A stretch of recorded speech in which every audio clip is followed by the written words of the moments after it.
Hello and welcome to the Chattercade podcast, where once again I am by myself because she is still unwell. So, solo podcasting, always the best when you got no one to back and forth the conversation with. But anyway, Chattercade podcast is where we break down and review movies, TV shows, and get right into it. Video games, if it can be asked, and have a random conversation every now and again. I'm your host, Drinking Thomas Hughes, and today we're moving on to continue with our spooky season now. Even though it's still technically not October till tomorrow, but it's close enough. So we're kicking off Halloween with, of course, John Carpenter's Halloween, the classic movie. Pretty John Carpenter's best movie, and one of my favourite movies of all time. Doing back-to-back favourite movies for me for a change. We had Hayden's back-to-back favourite movies, The Descendants, and now it's my turn with Carpenter movies. But yeah, I'm going to be discussing the original Halloween. If this doesn't say what you're expecting of a score, then you're an idiot. But yeah, this is just like the peak of cinema for me. It's like the best slasher movie out there.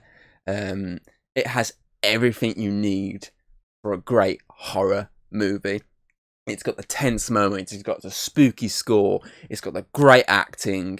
Its kills may not be graphic, it may not be over the top, but the basicness of them makes it feel more realistic, which I like. You've also got some great camera work. You got everything you need, a good script. All that combined makes a solid horror flick, and it still holds up over 40 years later. Is it 40 years? Yes, 2018 was 40 years, so it's now 44 years later. Fucking hell, next year's the 45th anniversary, Jesus. But yeah, it still holds up, and it still is easily the best Halloween movie. It's one that I've always loved over the years.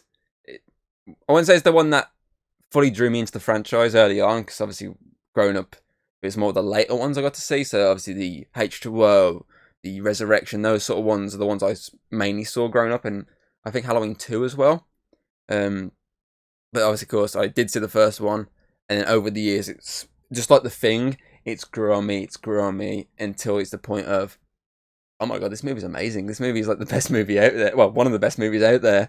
So it's just one that's always grown over the years with more and more watches, and it's reached that peak now of just like, it's not coming down. It's not going to come down. Every Halloween that ever comes out now has got a lot to beat to try and take that off the podium. I mean, they've come close with some of the new ones, but this still, for a fact this film's like 44 years old, for the fact it holds up 44 years later. That's the thing, when you're watching stuff like Jaws, which I'm not going to fully badmouth because it's like my favourite film of all time, you can obviously see the fakeness within the shark. So it holds up to an extent, but not fully. Whereas this fully holds up. There's nothing bad about it. I just love this movie. You got your main characters. You got Laurie Strode, obviously Jamie Lee Curtis in her debut, sort of. Was this before or after Terror Train? I think that was after. Anyway, you got her in like a first major appearance. But yes, I'm already forgetting where I'm talking about Laurie. As a character, obviously. Jamie Lee Curtis does a great job of showing this basically ordinary babysitter, going to babysit and then being confronted by this maniac and just trying everything she can to survive. She's not this over the top character who knows exactly what she's doing. Everything she's doing is just self defense. Like, she's just trying to defend herself with whatever she's got. Okay, anger. Okay, I'll try and just jab him if I can in the eye. That at least is going to give me that few moments to get away. I'll lock the door so he can't get in. Like, these obviously a normal instinct rather than these, some slash films where the person knows exactly, like, okay, I'm going to grab an axe. I know exactly what I'm doing. I'm going to attack him before he attacks me. Like, this is a scared teenager who's just trying to survive this encounter with the boogeyman himself. And I like that. And then, of course, I like how they develop her character differently in each timeline. Obviously, you've also got Michael Myers, the Shape, the boogeyman, whatever you want to call him. He's got many fucking names. who's just this menacing figure, this normal build of a man wearing a Halloween mask that's just hunting these people down. Like, he's spotting them and going, yep, I'm going after that one. I've got no reason for what I'm doing, I'm just going to go kill him. And I like that. I like that there's no sort of motive behind it, whereas stuff like Freddy, he's going after him because he's, the parents killed him. Jason, revenge for his mom. Texas Chainsaw Massacre, they're just nutcases that are doing it anyway. But this is an ordinary kid that's obviously killed his sister and then grown up and is carrying on this killing spree. And that's pretty cool because it's mysterious. You don't know what's happening until later sequels when they come up with some bullshit reasons. But it's this mysterious angle which I really like, and it draws me into this movie even more. Obviously, you also have Dr. Samuel Loomis, who of course is played by Donald Pleasant, who's an incredible addition to this cast. He's got this authority figure about him. Obviously, he knows everything about Michael, and he knows that they need to stop him no matter what, because he's just going to keep killing and killing. And at least someone understands that. Obviously, you got the cops who are like, it's essentially like, he's not going to come here, or if he does, his face is not going to be really a threat. But he knows he is a threat because he's worked with him for years, ever since, he killed his sister, so he knows exactly what's going to happen. But he's also quite another fun character as well, for the fact that you can see these kids basically lurking around outside the house, and he has a little play around. And I mean, he's so happy with himself after he scares them away. He's like, "Get your ass away from there, Lonnie!" Like, he has a runaway scream, and he's like so happy with himself, like, "I just scared a bunch of kids. Yes!" So I like his character within this movie. Some of the ways his character goes in later ones isn't as good, but for this movie alone, he's a great presence in it. Obviously, you have Laurie's friends who, your generic teens. You got your cop, who's obviously the dad of one of the teens. Poor Annie. Because Annie, are you okay? Are you okay, Annie? She made me say it. Because we made that reference during the Rob Zombie Halloween podcast that we did 2 years ago. A movie that is completely different to this, but has the same plot, but is very grungy. Very rednecky. Very rapey. But this is the classic John Carpenter version, so none of that is a part of it. Obviously, then on top of that, you got the kids. Your generic kids. Nothing more to say about them, really. Your kills are very basic. Obviously, you got most of them are strangulations or a quick cheeky stabbing. Nothing over the top, like if you're watching some of the later ones or watching like stuff like Friday the 13th and that, where it's like, they've cut a limb off, they've cut the head off, stabbed them in the eyeball, gutted, stuff, these really over the top kills that, sometimes, they're cool to watch, but sometimes they're kind of unnecessary. Whereas this, it's like, oh no, he's kind of being tactical with it. He kills like his hitman. He's essentially Hitman Agent 47, choking him from behind, coming out of fucking cupboards to get him, like, stuff like that. It's not over the top done, and I like that because it doesn't need to be an over the top movie. It's like with the OG Texas Chainsaw. It doesn't need to be this over the top. Same can be said for Friday the 13th. Yeah, it has a bit more graphic kills, especially Kevin Bacon's neck stab, but they're not as over the top as how the later movies went and how a lot of slasher movies went down the line. So I do really love that about this film. What else we've got? Obviously, you can't talk about this movie without talking about John Carpenter's score. The opening theme song is just so iconic. It like instantly gives you chills when it hits. When the first shot of this movie hits, and you get the opening title crawl with obviously the pumpkin, obviously Michael's face in the eye and the knife.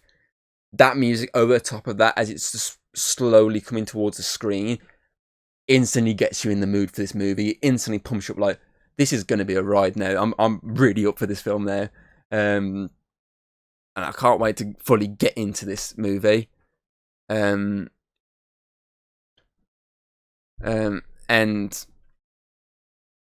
that just helps you enjoy it even more, especially as the movie goes along and you get the rest of the score, which I listen to a lot. All of Carpenter's music I listen to a lot because it's like, I'm dreading every time she goes out this room that those are going to fall over. But anyway, every piece of his music fits into a scene and enhances the scene even more, and that's what makes a good movie. A lot of times people, I know Alex, for example, he doesn't really focus on the music, he just focuses more on what's going on, whereas I like to focus on the music in the background because that will draw me into a scene even more. I'm talking about music. I apologise, like, people keep constantly fucking interrupting this recording of this podcast. This is something I could really get into and like fully like just destroy in terms of dissecting the movie. And every fucking time I sit down, every 5 minutes, someone's calling me. But yeah, I spoke about the music. The music's good, yeah. Fuck. Now my mind's. I've got to try and get back into the mindset of Halloween. Look at the screen behind you, Tom. I'm trying to think of like something else I can say within the movie. Obviously the opening kill, which is obviously his sister. Obviously that's built up so well. The slow following from Michael's POV as he's basically watching his sister get it on, but not, fully nudity like the zombie version. Just like subtle, like, and then bit of titty when he's kidding her. But very subtle compared to the zombie version, which is just full on. Tits are out. This is a teenage girl, but tits are out. This is the small book, as subtle as it's happening rather than just pound town. But yeah, that is like such a good way of like following up this music, obviously, and a title crawl. Is this scene that makes you go, okay, this is a kid. He's just literally murdered someone. Why the hell did he just do this? And I love the shot of him walking outside to the parents, and they've removed the mask, and the POV changes more for a wide shot of the house, and obviously him standing there, and his parents question, why are you standing out here with a frigging knife in your hand? And then, he gets locked up. And again, that builds into, obviously, Sam Loomis going to the mental institute, finding, obviously, Michael attacking them, escaping, and it all just kicking off. Obviously, it kicks off early, and then slows down to introduce your characters, build everything, build up the tension, show how much of a threat he is, like, in terms of explaining what he's done, and then straight into the last act of the movie, which is where it all fully kicks off. Obviously, Annie dying, obviously the boyfriend and girlfriend dying, getting attacked by that's when it fully starts kicking in. But I still like that slow build in the middle because it gets you to like this character and make you go, I want to see this character survive. She's very sarky, she's very funny. She feels like an actual human being compared to most slashers where they feel like they don't feel like the actual humans. They feel like they've just been like written on a piece of paper. Like they feel like this character's been written like this rather than them trying to write a real person. Like they're being forced to do stuff. And I like that about her character, that she's not this generic character. She feels like an actual human being. But obviously, I just love Halloween. I love the franchise. There's some shit installments, but I love the franchise. Obviously, I've got t-shirts. I've got the Blu-rays. I've got I'm not going to get off the wall like they did with the Thing one last time, but I've got a framed poster of the OG movie. Obviously, Michael standing, looking in the window, and obviously behind me, there we go. Get my finger pointing right. I've got the masks from the 2018 installment. I've also got the figurines from the 2018 Halloween 2, Halloween Kills. I've got a lot of stuff based on Michael Myers because he's like my favorite killer. I've got Funko Pops. It's in the same cabinet, right in there. Follow me finger if you're watching this on YouTube. It's awkward to try and get like the right angle of the fingering. Sounds well, doesn't it? In this corner here where my finger is, there's a little Michael Myers Funko. I've also got the big Michael Myers Funko. And the little version of the same one. So, if you don't think I don't like Michael Myers, look around. I love Michael Myers. He's like the best killer. His kills are basic compared to a lot of killers, but they're effective. I like that about it. Trying to think what else I'm going to say. My mind's like completely all over the place, keep getting interrupted, so I'm just trying to figure out which bits I want to actually bring up. Obviously, the shots in this movie are so perfectly done. There's a lot of really cool slow building shots where you're just seeing him in the background, just standing around. You sort of got the camera over his back a lot of times as he's watching people, like figuring out what's going on. And I mean, there's that shot with the car. Obviously, when he's driving away from the school, watching Tommy, you got the camera in the back of the car, panning around and showing him driving, while also showing where he's watching, which is of course Tommy as he's walking home. Obviously, one of the big things with this as well is the reference to The Thing. Obviously, not Carpenter's Thing, but the original Thing movie, which obviously then is like one of his films he does down the line when he remakes it, which I do like that. I do like the sort of hints of like, I'm putting this movie here. I might make that movie someday and actually make it a masterpiece. So yeah, I do like that you got that. It draws it out as well. It doesn't like it could just like a background thing, which you does later on. But the first shot you get of it is like a full on just like the TV screen as it's coming on the screen. Like it's weird that it's like actually fully focused. That we're watching The Thing. We're watching The Thing in this movie, not just like the people. Obviously, they could have just done it in the background and have people watching it, and then had the audience go, "What are they fucking watching here?" But no, they actually do a full shot of the screen and go, "Yeah, audience, watching The Thing here." What are you doing? Listen to music. Just watching stuff on your phone. Oh.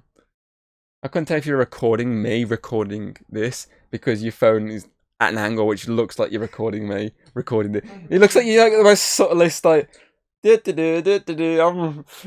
looks like that for my opinion. But yeah, obviously it's just it's like it's difficult to put in words how great this movie is, especially since I can't back and forth as to someone brings something up and I go, oh yeah, this and that. But yeah, this movie's just like so good. I own it like 3 times. I got it on DVD, Blu-ray, and 4K. If that doesn't scream I love it, I don't know what does. Because I've done the same with Jaws. I've got it DVD, I've got it Blu-ray, I've got it 4K. Can Michael Myers just come in and just murder me? Just because, you put the mask on and just choke me out. It's gonna be kinky, but it's gonna be worth it because I'm just every time I try and get into a rhythm, I'm just thrown out of it. People interrupting. I should just call it this shouldn't be a Halloween movie review. It should be how to interrupt someone constantly while they're trying to review a movie. But yeah, I'm lost track of where I am now, physically and mentally. I spoke about. I apologise. This is just a mess of a podcast now. I don't want it to be because this movie. I want to talk so much about this movie. I love this movie. I can't just like cement that enough. That how much this movie is such an influence on me. Thanks to Carpenter making this a masterpiece. It's just one that's stuck with me for so long.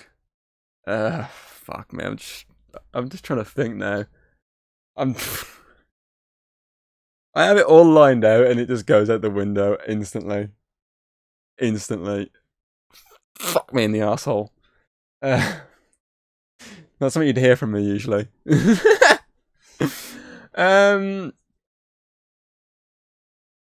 could talk about the William Shatner mask. The very blatant William Shatner mask that's painted white. It's such a basic design. But I do like that. I do like movies when they don't just do this over the top mask. Because you can look at.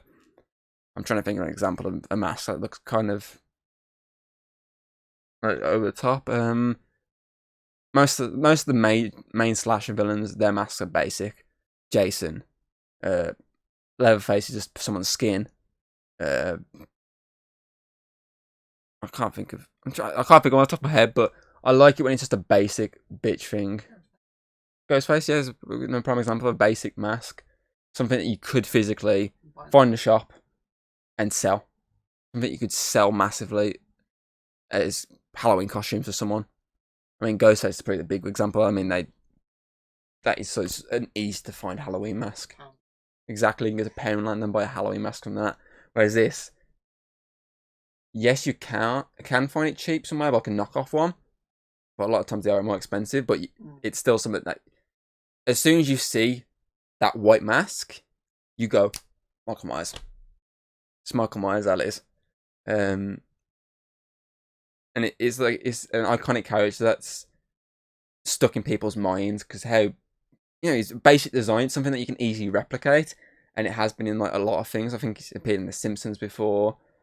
Family Guy done references to. Heck, there's a scene from Halloween 4 in Family Guy when Tom Tucker voicing over Michael, since he's meant to be that actor. Robot Chicken have done it, yes. Stan Helsing's a big example because he's like a big part of that spoof movie where he's got his little Jewish hat on. Don't know why he's randomly Jewish, but oh well. I feel like they just didn't know what to do for his mask, so they just put a little Jewish hat on top of him. But I do like that with his mask. A lot of these other masks, obviously you get the front, but a lot of the time it's like a hoodie cloak or something at the back, or with Jason, it's just like his bald head, whereas it's got like a proper like wig on the back. So I do like that it's got actual texture to the mask. It's not just, a basic bit of plastic and something to attach to your face. It's got like an actual hairdo and everything. So you could have like a mohawk Michael Myers at some point. I mean, if I was this guy, I'd be putting a mohawk. I'd want to kill in style. I'd mohawk the shit out of it. Maybe put a fro on top, like afro. I mean, that'd be like if Michael Myers came out in the 80s, he'd have a fro on, big like pimp outfit. Oh, but yeah, it's like such like a basic. I mean, a fucking boiler suit. How much more basic can you get in the design for a killer? And it works, and it's something that they can't stop doing throughout the years with this. There's not really much to change apart from the mask design. Like, it's still a white mask, hair, but obviously over the years they changed it to different looking masks. They try and replicate the original one in multiple ones, fail miserably. The only exception is obviously the newer ones. They get that pretty much spot on the aged effect, but every other one, it's always a different mask. Obviously, you can't too much slam Halloween 2's mask because it is the mask from this movie. It was just under someone's bed for too many years and it kind of fucked it too much. True fact. But it's like that design is still stuck. The fucking trench coat. Oh God, I keep trying to say trench coat. The boiler suit is something that's been used in every one. There's not a Michael Myers realistically without a boiler suit on. He always goes for it. He always tries to find someone's boiler suit. There we go. I'll have that. Fuck it. The only one that I know to that doesn't is Rob Zombie's Halloween 2. Off the top of my head, he's in like he looks like a mountain man. Looks like he's been living in the mountains for years. Like he's wearing normal sort of clothes. It's the only one I can think of off the top of my head where it's not this sort of dark navy blue suit. Obviously, when he's in the hospital and whatnot, when he's in like these robes and that, obviously that's the one example of he's not wearing it, but he always makes sure he kills someone. I mean, you got this one when he kills obviously the trucker guy. Well, the tow truck sort of guy. He finds him and murders him and steals his suit, which a lot of people forget. A lot of times they always forget he killed someone before he got to fucking Haddonfield. He killed the guy and got his suit. Obviously, the second one he's wearing the same suit, so he just have to steal one. Obviously, Halloween 4, he kills someone at like a garage. Uses that suit going forward. And then obviously you got the H2O's fine, he's already got a suit. Resurrection, he's got a suit. Zombies, he steals the big trucker guy. The big trucker guy in the toilet. And then obviously the new ones, he goes to that rest stop and kills a mechanic there for his suit. So yeah, it's more of a mechanic suit. It's like a grease suit sort of thing, isn't it? More than a boiler suit. But it looks like a boiler suit. It's an easy to replicate costume. You can find find a normal boiler suit and go, that'll do me. I mean, I've tried it myself. I've looked for one. I've never had like a Halloween party, so I've never been able to utilize the masks. So I've ever sat in the cabinet for all these years. Not cheap, so that's why they sit in the cabinet. Trying to think what else here. I've just been yabbering on about random crap because my mind's everywhere. I can't really think of much else, so I might just have to... Pumpkin. I spoke about the intro. Yeah, I spoke about the intro, about the fact that his eyes, the face, is the pumpkin's eye. Which, I do like the fact that in the new one, do it backwards, I do like that. I do like the full focus on the pumpkins. We've also got some, like, good songs in this, like, not like, musical, like you've actually got proper music in the background, so obviously you hear Fear the Reaper by Blue Oyster Cult, which is a great song. And you also got Mr. Sandman, bring me a do, which is something that then they use in the next one, I believe, and they also use in H2O. I think, did they use it in the Rob Zombie one? I can't remember. I know they use Blue Oyster Cult in that, because, you know, Fear the Reaper makes sense, because you're fearing death. Because Michael Myers is literally death incarnate. Could talk about obviously the ending of the movie. Obviously, Laurie versus Michael struggling. She's getting completely destroyed by this guy until she takes his mask off, and you see his actual face all grown up, and he has to put his mask back on, and then Sam Loomis just blows him out the fucking window and shoots him like... hold on. I'm trying to remember the second movie, because the second movie quotes it 6 times. In the second movie, he goes, "I shot him 6 times! I shot him in the heart!" I don't know why I'm doing like a weird, like a bit of a scouse into the back of it. I don't know why it's starting it. Maybe because the guy... Apologies again. I mean, I lasted 10 minutes this time rather than 5 minutes before getting interrupted. I feel like I'm warning at the start. Interruptions. 3, 2, 1. But yeah, obviously, the next one sort of actually, he points out how many times he shot him. I say the scariest reaction is probably because in Rob Zombie's one, the guy's British, not American, not Yank. It's fucking Malcolm McDowell, who's an actual, obviously, British actor. Clockwork Orange and stuff. But yeah, so you got that ending when he shoots him out the window, which is pretty cool. Shoots him off the balcony, and then he lands in the grass below. You see him, lying in the grass. Loomis then obviously runs into Laurie, and she's like, "Is that the boogeyman?" He's like, "I do believe it is," but then finds Michael gone. He's like, "Huh? Where's he go?" And you have the music kicking in, and it's all going mysterious, and the movie ends, and you're like, what the fuck? That could have literally been the ending there. They could have not done any more. He's escaped again. What the fuck? This guy's clearly killed him, and he's got up, run away.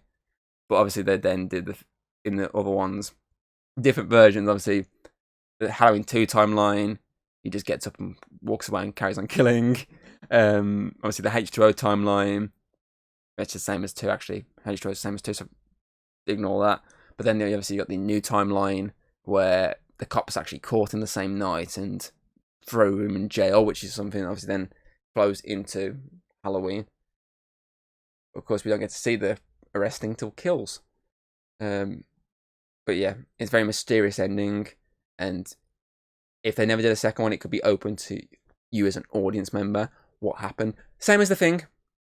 As an audience member, you could decide what happened in your head. Oh, he got up, went away. There's still a murderer on the loose. Got caught by the cops. He may have got back up and then died afterwards because he could have bled out. So I do like that the 2 Carpenter movies we've covered the past week are both in this mysterious ending that could go either way. But of course, unlike that one, this one actually has follow-ups that do give you these other things that have happened to him. So that's pretty cool. So yeah, I think before I get interrupted again, I think I'm going to start going to my ratings and stuff, because I've pretty much covered everything I want to cover. Opening, ending, music, acting, horror, why I love it, interruptions. So yeah, I'm going to go straight into my rating. So, I mean, I said at the start when I showing you everything that I've got of this, I was like, I think if you don't know what I'm going to go with here, you're pretty dumb. No offense. Please don't just stop the video now because I've called you dumb. But no, it's simple for me. Just like The Thing, this movie's a masterpiece, and it's actually higher on my top 10 list than The Thing. I think The Thing, because I do have obviously my Letterboxd account, which obviously you can create your lists of movies and shit of where you're gonna put them. And on my obviously, where is it? My favorite movies of all time list. wherever that's fucking disappeared. Oh, no, it's favourite horror movies. You know, you watch, I completely went straight over it. Favourite Days of Halloween. Favourite movies of all time. So, obviously, The Thing literally just about in the top 10. Even though it's like, I said it's a masterpiece, it's like at 8. Whereas, for me, Halloween is 4 spaces closer to the first position. Because for me, Halloween is literally is my fourth favourite movie of all time. It's literally only beaten by Jaws, obviously, Logan, and the new Spider-Man. Those are just above this movie for me. Because there's so much in them that I love. Plus, I've grew up now with those superhero genres, so that's why those are above. And Jaws is something I grew up with for many years. So for me, it's that fucking high on my list. So, I mean, if it's beating The Thing on my top 10 list, I mean, it's very obvious that this movie is going to be a 10 out of 10, which is, of course, A Dragon's Egg. I haven't given many 10 out of 10s on this show in comparison to someone else. What have I? Jaws, I gave a 10. This I'll give a 10. The Thing I'll give a 10. What else have I given 10? Joker I gave 10. Logan I gave 10. Have I given any 10 since we've restarted this? I don't think I have I? Apart from The Thing in this one, yeah, I think those are the only two I'll give them 10 straight back to back. I can't really count Spider-Man because Spider-Man, I did that in a mini review. So I can't really count that as a podcast one. So off the top of my head, 5. I'll give 5 movies. Muppets.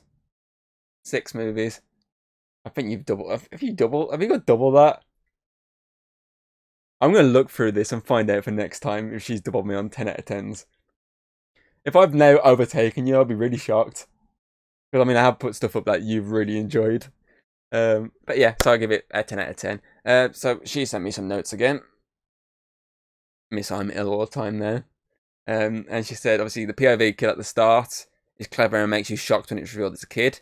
The heavy breathing and with the heavy breathing and looking for the mask's eyes kind of makes you. Wait, what do you mean by that? With the heavy breathing and looking for the mask's eyes. Oh, you thought obviously to make it think it's a grown man, not a kid. Okay, I got what you're saying there. Obviously, the music's very tense. The creative shots with Michael is obviously stalking Tommy and Laurie. I like obviously how he's a very mysterious killer. And I like how intimidating Michael is. Okay, so overall, she's give this movie an 8 out of 10, which is of course a silver egg. Okay, fair enough. I mean, you kind of do the same with Jaws. I went full on 10, you went 8. It's very rare that if one of us goes 10, we're pretty close, not too far behind, but okay, fair enough. Okay, that gives Halloween 1978, obviously. I gotta say that because there's a 2018 one called Halloween, and the Rob Zombie movie also called Halloween. Too many movies called Halloween. God damn it, it's as The Thing. Okay, that gives obviously Halloween, the Chat Cave, overall rating of 9 out of 10. Very simple. Yeah, I can respect that. Fair enough. It's not your cup of tea, but you've given it a decent rating. I accept that.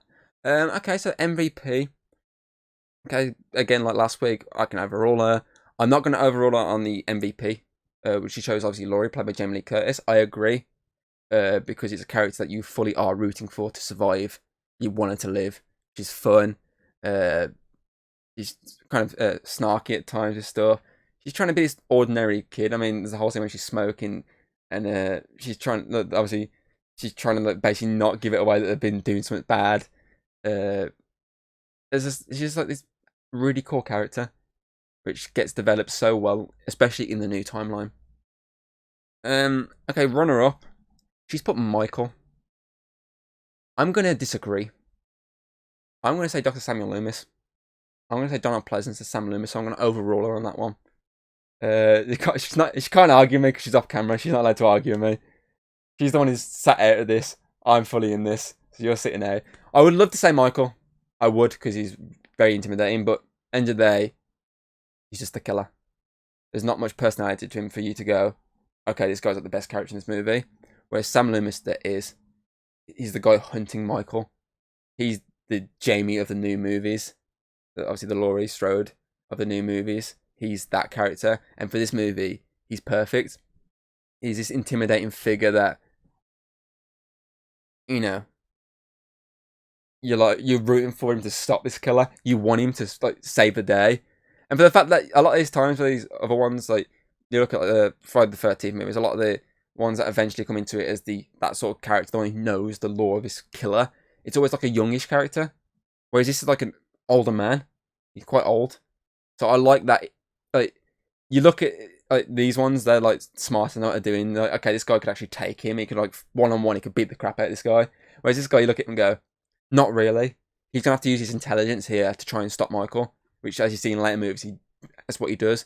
He uses other methods rather than strength to take down the killer. So I like that. And plus, he's the one who basically openly admits to Laurie at the end of, this is the boogeyman. This is something you should fear, basically. So I do like that. So I'm going to overall say Donald Pleasance, obviously Samuel Loomis, who was, of course, named after, I think it's to do with Psycho. His character's named after, one of the ones in Psycho. That's the inspiration, obviously the POV kill inspiration there. So yeah, okay, so favourite moment. Oh, there's a lot of shots I love in this.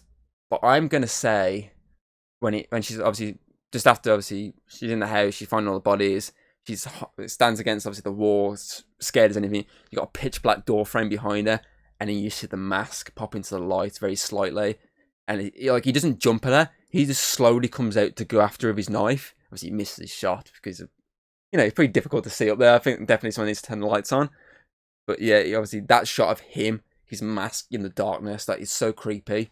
Like you could look at that and go, oh, it's just like a cupboard, it's just like something on a shelf, but it's just like it's pitch black and it slowly pans into screen. That is like such a scary shot. I mean, as I said, there's a lot of other shots. I mean, the stairs shot when he comes onto the stairs and runs down the stairs after her, that's great. Obviously, the shot of him outside the window she's looking out, also great. And a few other shots here and there that are spot on, but for me, that shot specifically is such a good shot. It's a money shot. It's perfect in every way.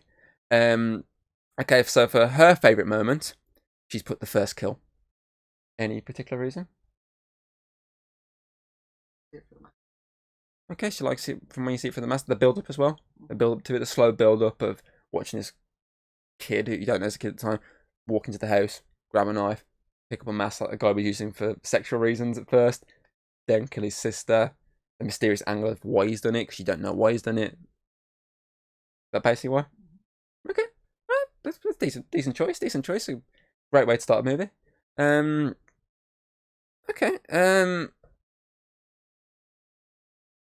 My question is simple. Are you looking forward to Halloween Ends? Simple. It's very simple. I'll probably do the same one for everyone going forward. Are you looking forward to this? Are you looking forward to it? I'm looking forward to it. Actually, I'll probably add to it each time. So at the moment, the basic question of, are you looking forward to Halloween Ends in October? But I'll just keep adding different things to it. Are you looking forward to it? And are you this? I'll be doing stuff like that just to, keep asking you, are you looking forward to it? If you are, comments below. And your comments as well of your review for this movie. That'd be very interesting to see what other people think of it. Yeah, so next week, we're going to be moving on to the 2018 timeline, the David Gordon Green timeline of Halloween, which is, of course, Halloween 2018. Oh, they need to put funky titles. Halloween. Forget the other shit. I don't know. There's something funky. That's why I like Halloween Kills and Ends. They mean something. They link to the title. I mean, I can't really do the Return of Michael Myers because Halloween 4 was a return, but think of something funky next time and don't just call it Halloween. It's too confusing. Oh, I love Halloween. I wasn't a big fan of the 2018 one. No, I meant the original one. Oh, sorry, misunderstood. Same movie title. Blame the directors. But yeah, so are you looking forward to Halloween Ends? And next week, Halloween. So yeah, I think that covers everything I want to talk about. Hopefully she'll be back next week so I can actually have a back and forth conversation. And hopefully I don't get interrupted every 5 minutes. That means I have to keep editing this and then apologising after each fucking pause. So yeah, join us next week for David Gordon Green's Halloween. I'm just going to call it the director's name. It's so much fucking easier. Until then, obviously you can check out the other podcast done. Obviously, we did do Rob Zombie's one in the old format we used to do, like obviously 2 years ago, so you can check that out. But yeah, do check out the other podcast because there's some interesting ones we've done. And yeah, we will. I hope you enjoyed, and hopefully we shall see you next time.